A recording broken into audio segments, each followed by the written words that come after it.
Department of Agriculture nagbabala sa mga mananamantala sa presyuhan ng isda sa palengke ngayong long holiday.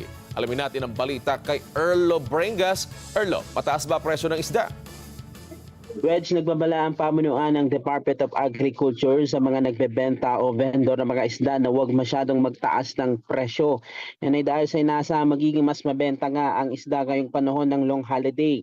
Ayon kay Agriculture Spokesperson Joyce Panlinio, dapat na nasa 320 pesos kada kilo lamang ang galunggong habang nasa 250 pesos kada kilo naman sa bangus at 180 kada kilo.